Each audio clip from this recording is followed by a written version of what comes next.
wassalamu ala anbiya'i wal mursalin amma ba'du. Terima kasih kepada rekan guru dan staf TU yang pada hari ini bisa berkumpul di ruangan ini dalam rangka penyebaran pemahaman dan pengalaman penerapan budaya positif di SMP Negeri 8 Kota Serang. Yang terhormat Bapak Kepala SMP Negeri 8 Kota Serang, yang terhormat Bapak dan Ibu Dewan Guru SMP Negeri 8 Kota Serang.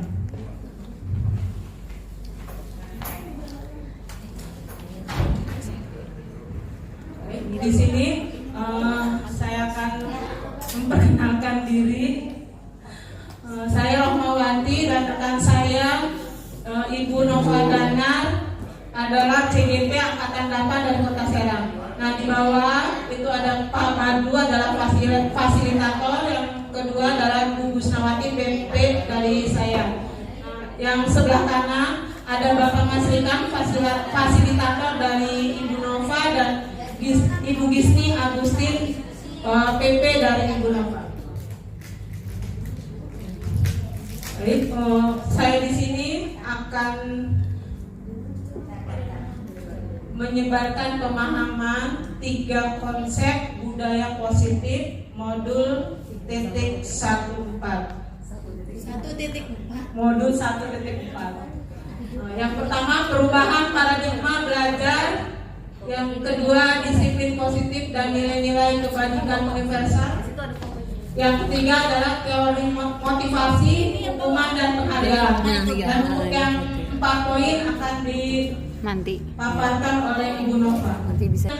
Paradigma baru yaitu pembelajaran dengan merupakan pembelajaran yang dirancang berdasarkan prinsip pembelajaran berdiferensiasi, sehingga para peserta didik belajar sesuai dengan kebutuhannya berdasarkan tahap perkembangan sesuai teori psikologi modern untuk mewujudkan profil pelajar Pancasila. Disiplin positif. Disiplin positif merupakan salah satu cara penerapan disiplin yang bertujuan untuk menambahkan kesadaran serta memberdayakan peserta didik tanpa imbalan atau penghargaan, ancaman dan hukuman. Nah, sebagai pendidik, tujuan kita adalah menciptakan peserta didik yang memiliki disiplin diri sehingga mereka berperilaku mengacu kepada nilai-nilai kebajikan universal dan memiliki motivasi intrinsik dalam perubahan perilaku ke arah yang lebih baik. Selanjutnya adalah motivasi perilaku manusia. Yang pertama adalah motivasi ekstrinsik, berarti motivasi dari luar. Yang pertama adalah untuk menghindari ketidaknyamanan atau hukuman. Yang kedua adalah untuk mendapatkan imbalan atau penghargaan dari orang lain. Yang ketiga adalah motivasi intrinsik, berarti motivasi dari diri sendiri, yaitu motivasi untuk menjadi orang yang mereka inginkan dan menghargai diri sendiri dengan nilai-nilai yang mereka percayai. Hukuman, konsekuensi dan restitusi. Nah, kalau untuk hukuman itu adalah tidak terencana atau tiba-tiba. Yang kedua, murid tidak tahu apa yang terjadi atau tidak dilibatkan. Selanjutnya bersifat satu arah berupa hukuman fisik atau psikis. Selanjutnya konsekuensi, terencana atau disepakati sesuai peraturan. Murid tetap dibuat tidak nyaman. Sikap guru selalu memonitor murid. Nah, selanjutnya adalah restitusi. Proses menciptakan kondisi bagi murid untuk memperbaiki kesalahan dan proses kolaboratif yang mengajarkan murid untuk mencari solusi sendiri. Selanjutnya materi akan disampaikan oleh Ibu Danar. Baik, terima kasih Ibu Rohmawati yang telah memberikan saya kesempatan. Sekali lagi terima kasih kepada Bapak Kepala kepala sekolah beserta ibu bapak guru yang sudah menyempatkan waktunya. Selanjutnya materi tentang keyakinan kelas. Keyakinan kelas ini merupakan nilai-nilai kebajikan universal yang wajib diberikan pemahamannya kepada siswa, sehingga dengan nilai kebajikan tersebut akan tercipta budaya positif di kelas atau lingkup yang lebih luas di sekolah dan meningkatkan keyakinan siswa untuk berperilaku sesuai dengan keyakinan yang mereka miliki dengan penuh kesadaran tanpa ada paksaan dan tuntutan dari siapapun. Ini yang sulit ya, karena kita biasa menuntut, bukan menuntut. Mengapa sih harus keyakinan kelas? Mengapa tidak peraturan kelas saja? Jawabannya karena contohnya nih, kenapa kita memiliki peraturan tentang menggunakan helm? Nah, Bapak Ibu, Pak Im, kenapa sih harus pakai helm? Biar selamat, ya benar. Bukan karena ada tilang elektronik ya. Nah, lanjut. Kenapa kita memiliki peraturan tentang menggunakan masker dan mencuci tangan setiap saat? Kenapa? Menjaga kebersihan, ya betul. Berarti sekarang Bapak Ibu tuh sebenarnya sudah tahu nilai-nilai keselamatan atau kesehatan inilah yang kita sebut dengan suatu keyakinan, yaitu nilai-nilai kebajikan universal yang disepakati secara tersirat dan tersurat lepas dari latar belakang suku, negara, bahasa maupun agama. Selanjutnya, materi selanjutnya yaitu tentang kebutuhan dasar manusia.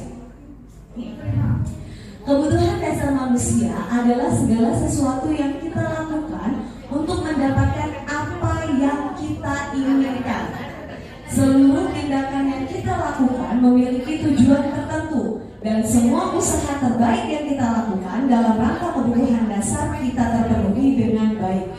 Jadi ketika kita melakukan sesuatu pasti ada tujuannya untuk memenuhi kebutuhan dasar tersebut. Ada 5 kebutuhan dasar manusia. Kebutuhan dasar yang pertama yaitu bertahan hidup. Ini adalah contohnya makan, pakaian, tempat tinggal, gitu ya Bu, Pak. Yang kedua kasih sayang dan rasa diterima. Rasa diterima dipedulikan, berbagi, kerjasama. Dan yang ketiga ada penguasaan, di mana ada harga diri yang ingin diakui. Yang keempat kebebasan, mandiri, memiliki pilihan sendiri, mencoba hal baru, dan kesenangan, bermain, humor, antusias, tertawa, dan lain-lain. Nah sekarang, kalau dari kalimat ini, apa kebutuhan dasarku? Coba nih ya Bapak Ibu ya. Ibu kejar aku karena ibu guru sayang aku. Dari 5 kebutuhan dasar tadi yang disebutkan, masuknya ke kebutuhan dasar apa nih Pak Bu? Kebutuhan dasar akan bertahan hidup, kasih sayang dan rasa diterima, penguasaan, kebebasan, atau kesenangan? Apa? Pak? Kasih sayang. Ya, oke. Satu ya, kasih sayang. Yang kedua, aku hebat kan, bisa buat ibu guru kejar aku. Berarti ini merupakan kebutuhan dasar apa nih? Penguasaan. Oke, kita kunci jawabannya ya. Ini Kak Aus. Tadi yang pertama kasih sayang. Yang kedua penguasaan. Yang ketiga kebebasan. Ya, betul sekali. Jadi ketika anak merasa ibu kejar aku karena ibu sayang aku, berarti dia kebutuhan dasarnya adalah kasih sayang dan cinta ya. Ini cukup murid dengan gurunya ya, jangan dengan gurunya. Yang kedua, aku hebat, ibu guru kejar aku, penguasaan. Dan aku bosan mewarnai terus di kelas karena dia butuh kebebasan.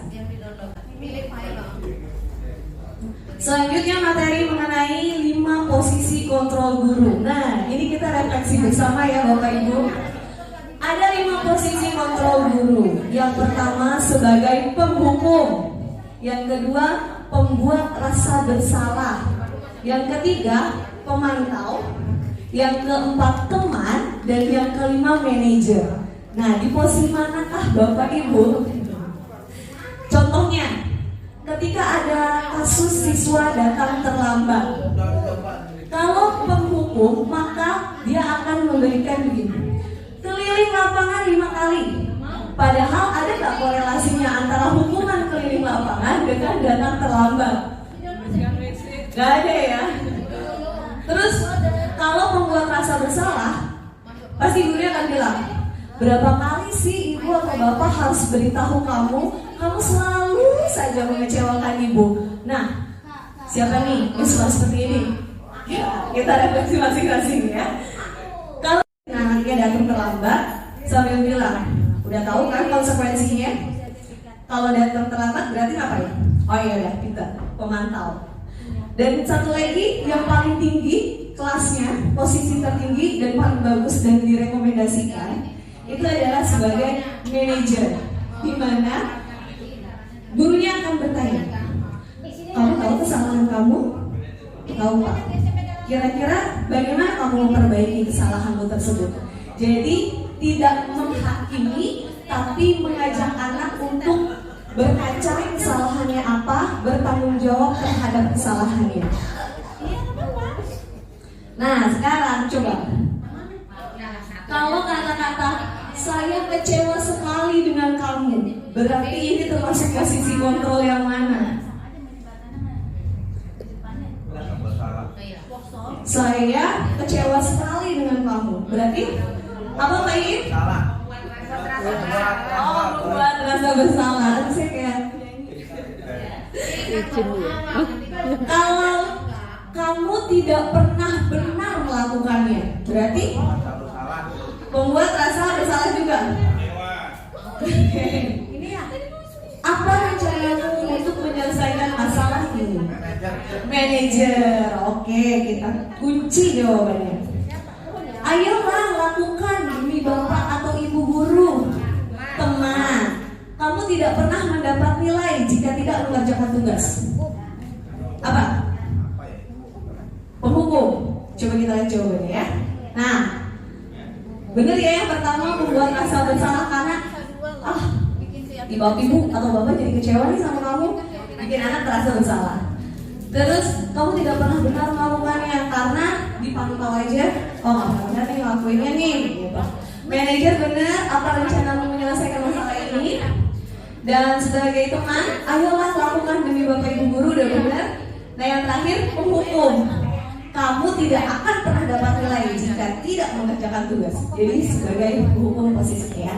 Semoga bapak ibu guru di sini semua bisa memposisikan diri sebagai manajer, di mana membantu anak mencarikan solusi dan bertanggung jawab akan kesalahannya ya.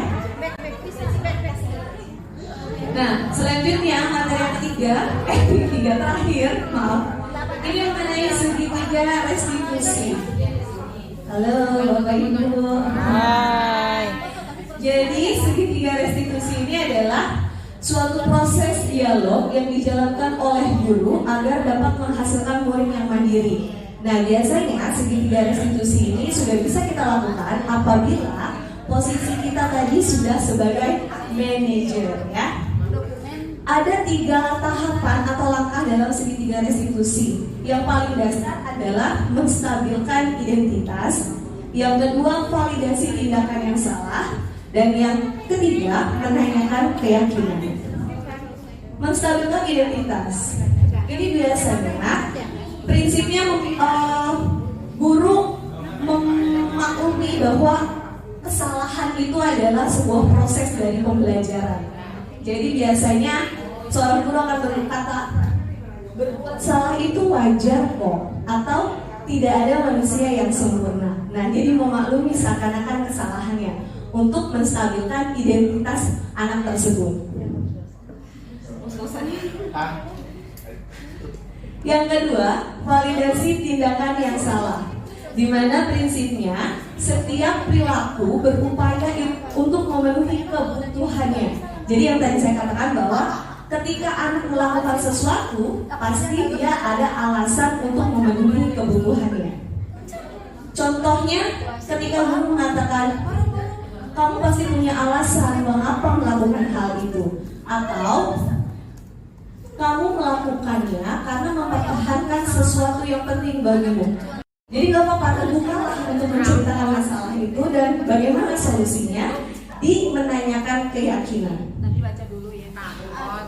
Yang diperlukan. Berdasarkan prinsip teori kontrol bahwa pada dasarnya kita termotivasi secara intrinsik. Jadi dalam diri kita sendiri, bukan ekstrinsik, karena ingin mendapatkan penghargaan atau takut diberi hukuman, bukan karena itu.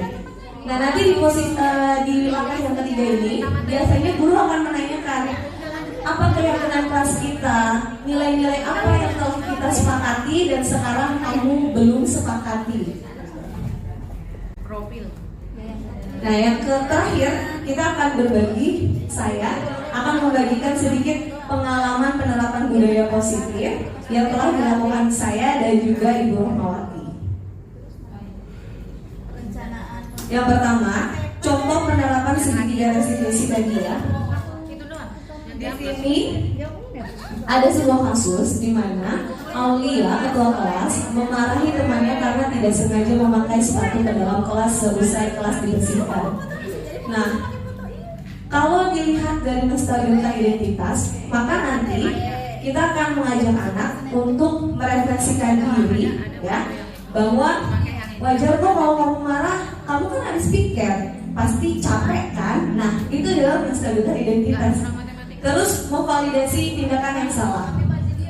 Ketika kamu salah, memang salah, kamu udah marah-marah sama teman kamu. Tapi kamu bagus karena tidak sampai melukai fisik atau memukul teman kamu. Itu validasi tindakan yang salah. Dan selanjutnya, tanyakan keyakinan.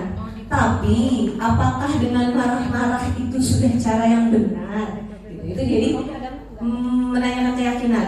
Terus nanti anak mungkin menjawab, enggak sih Bu, harusnya bagaimana? Kalau sesuai dengan keyakinan kelas kita seperti apa? Nah, itu nanti anak kayak dibimbing untuk menemukan solusinya sendiri. Soalnya udah mulai getar ya. Lanjut aja. Ini ada kasus kedua, terlambat masuk kelas di sela-sela jam pelajaran bahasa Inggris. Bukan pelajaran bahasa Inggris visualis, tapi bukan ya. Terus ada kasus ketiga, ini Bu Rohmawati, di mana katanya Zahra tidak mengerjakan tugas karena ketika jam pelajaran ngantuk, tidurnya terlarut malam. Nah, ini juga, jadi kita nggak langsung menghukum atau menghakimi Zahra bahwa kan makanya tidur tuh jangan malam. Kayaknya itu saya dulu ya. Nah, sekarang lebih kepada kita stabilkan dulu identitas Zahra, lalu kita validasi tindakan yang salah tadi, kemudian kita tanyakan keyakinannya harus seperti apa, bagaimana, dan cara bertanggung jawabnya seperti apa. Dan terakhir, ini contoh penerapan keyakinan kelas yang sudah saya dan Ibu Rohmawati lakukan. Nah, ini dia. Ini pembuatan keyakinan kelas 8H. Pertama, kita bagikan sticky note-nya. Terus anak-anak diminta untuk menuliskan peraturan apa yang akan mereka sepakati. Awalnya peraturan, kemudian nanti diubah peraturan tersebut menggunakan kalimat-kalimat positif. Karena afirmasi kalimat positif itu lebih baik dibandingkan kalimat negatif. Nanti setelah ditulis kalimatnya diubah menjadi kalimat positif, terus akan disarikan, diintikan dari semua kalimat dijadikan satu. Biasanya pertama datang tepat waktu, kedua selalu mengerjakan tugas tepat waktu, ketiga menjaga kebersihan kelas dan lain-lain ya. Setelahnya nanti dibuat keyakinan kelasnya ditempel di dinding supaya semua bisa melihat dan mengingat. Dan ada tanda tangan. Tanda tangan ini di sini maksudnya adalah sebagai bentuk penguatan bahwa saya sadar betul keyakinan tersebut saya buat dan akan saya lakukan. Dan tidak lupa keyakinan kelas ini harus dievaluasi terus-menerus. Ya, itu tadi Bapak Ibu mengenai penyebaran pemahaman tentang budaya positif yang saya dan Ibu Rohmawati lakukan. Sudah cukup, baik, terima kasih Bapak Ibu Guru. Mohon maaf apabila banyak kekurangan dari kami berdua. Intinya dapat kita simpulkan bahwa budaya positif itu memang terlihat sulit, seakan-akan sulit ya. Apalagi kita nggak boleh marah-marah, nggak boleh ngasih hukuman gitu ya. Tapi tidaklah mungkin, tidaklah mustahil untuk dapat kita terapkan di sekolah kita. Supaya apa? Supaya kita dapat mencapai tujuan pembelajaran sesuai dengan filosofi kehadiran Dewantara. Salah satunya adalah pembelajaran yang well-being, jadi menyenangkan untuk siswa. Kita bisa jadi guru atau sekolah yang ramah anak, ya kan? Dan juga berpihak kepada murid. Terima kasih sekali lagi. Wabillahi taufiq wa hidayah. Wassalamualaikum warahmatullahi wabarakatuh.